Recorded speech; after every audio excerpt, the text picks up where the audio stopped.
नमस्ते प्यारे बच्चों। स्वागत है आपका क्लास 10th मैथ के इस शानदार क्वेश्चन में। ये क्वेश्चन बहुत ज़्यादा इम्पोर्टेंट क्वेश्चन है क्योंकि ये क्वेश्चन कई बार रिपीट हो चुका है बोर्ड एग्जामिनेशन में और ये क्वेश्चन साथ में एनसीईआरटी क्वेश्चन भी है। इसलिए ये क्वेश्चन कई बार बोर्ड में पूछा जा चुका है। तो इस क्वेश्चन का सलूशन आपको बहुत अच्छी तरीके से समझना है। तो दोस्तों क्वेश्चन आइए पढ़ते हैं। 5 व 3 सेंटीमीटर वाली त्रिज्या के दो सकेंद्रीय वृत्त हैं। तो सबसे पहले यहीं पर क्वेश्चन को छोड़ते हैं। जो क्वेश्चन में कहा गया है सबसे पहले उतना काम हम लोग करते हैं, क्योंकि प्रश्न के अकॉर्डिंग अगर क्वेश्चन को सॉल्व करोगे तो क्वेश्चन आपका गलत नहीं होगा। तो यहाँ पे क्वेश्चन कहा गया है 5 व 3 सेंटीमीटर वाले त्रिज्या के दो सकेंद्रीय वृत्त हैं। सकेंद्रीय का मतलब है किसी एक ही केंद्र को मानकर दो वृत्त खींचे गए हैं। एक वृत्त है 3 सेंटीमीटर का, तो एक वृत्त को हम लोग खींचते हैं। ये हो गया तुम्हारा छोटा वाला वृत्त।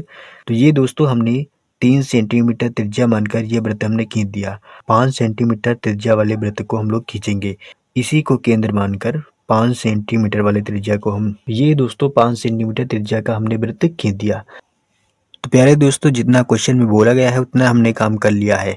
ये हो गया तुम्हारा 3 सेंटीमीटर का वृत्त, और ये जो बाहरी वाला वृत्त देख रहे हो, ये बड़ा वाला वृत्त, ये 5 सेंटीमीटर का वृत्त हमने खींच लिया।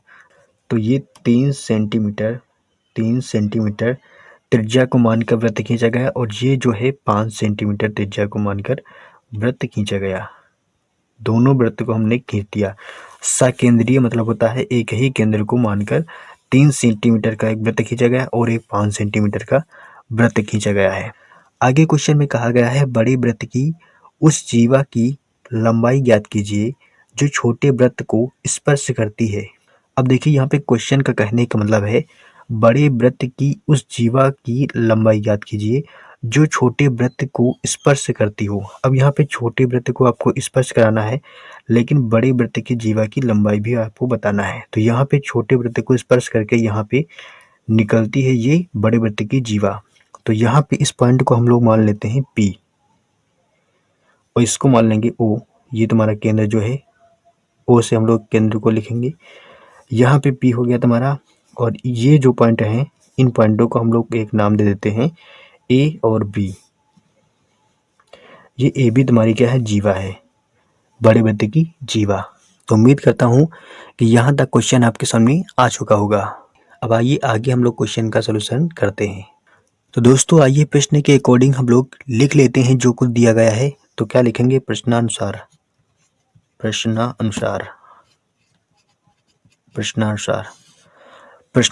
यहाँ पे छोटे वृत्त की त्रिज्या क्या है, छोटे वृत्त की त्रिज्या लिखेंगे, छोटे वृत्त की त्रिज्या,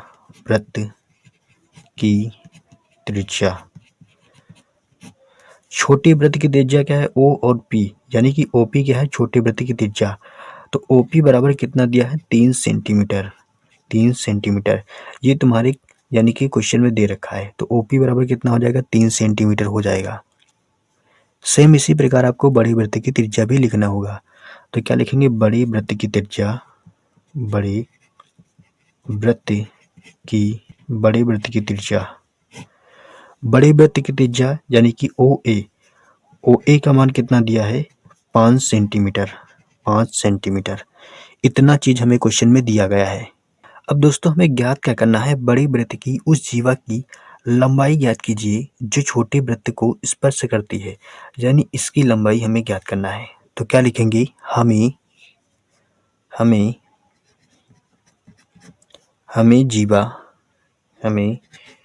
जीवा APB, यानी ये वाली पूरी जीवा की लंबाई हमें पता करना है। APB की लंबाई ज्ञात करनी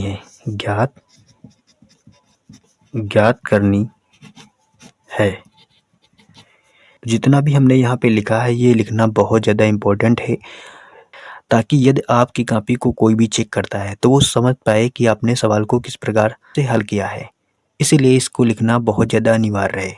अभी यहाँ पे हमने क्वेश्चन को ही लिखा है, अभी सलूशन हमने कुछ भी नहीं लिखा है, जो कुछ क्वेश्चन में दिया है उतना ही लिखा है। तो यहाँ पे आप देखोगे तो एक त्रिभुज आपको मिल रहा होगा, ये पूरा त्रिभुज आपका बन रहा है। तो इस त्रिभुज का क्या नाम हो जाएगा? इस त्रिभुज का नाम हो जाएगा तब त्रिभुज APO। APO ये त्रिभुज हो जाएगा APO में। इस त्रिभुज में हम लोग इसका मान निकालेंगे, यानी A और P का मान निकालेंगे, क्योंकि हमें OP का मान मालूम है, OA का मान मालूम है, लेकिन AP का मान नहीं मालूम है। आपने पाइथागोरस प्रमेय पढ़ा होगा, उसी प्रमेय के अकॉर्डिंग हम लोग यहाँ पे AP का मान निकालेंगे। तो क्या लिखेंगे दोस्तों? पाइथागोरस प्रमेय से। पाइथागोरस प्रमेय आपने पढ़ा होगा कि तो पाइथागोरस प्रमेय के अकॉर्डिंग फार्मूला क्या होता है? कर्ण का स्क्वायर बराबर लंब का स्क्वायर प्लस का आधार का स्क्वायर। तो ये पूरा होगा तुम्हारा कर्ण। तो OA का स्क्वायर हो जाएगा OA का होल स्क्वायर इक्वल टू लंब का स्क्वायर प्लस का आधार का स्क्वायर। लंब यहाँ पे क्या है? OP का होल स्क्वायर प्लस का AP का होल स्क्वायर। ये यहाँ पे फार्मूला लग जाएगा। OA का मान हमें पता है, OA का मान हमें मालूम है 5 सेंटीमीटर। तो क्या हो जाएगा?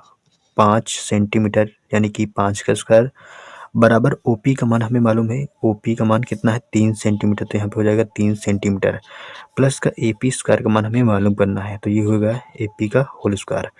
जब इसको हम लोग आगे निकालेंगे तो क्या हो जाएगा? 5 का वर्ग है, यहाँ हो जाएगा 25 बराबर 3 का वर्ग हो जाएगा 3 त्रिका 9 प्लस का AP का होल स्क्वायर।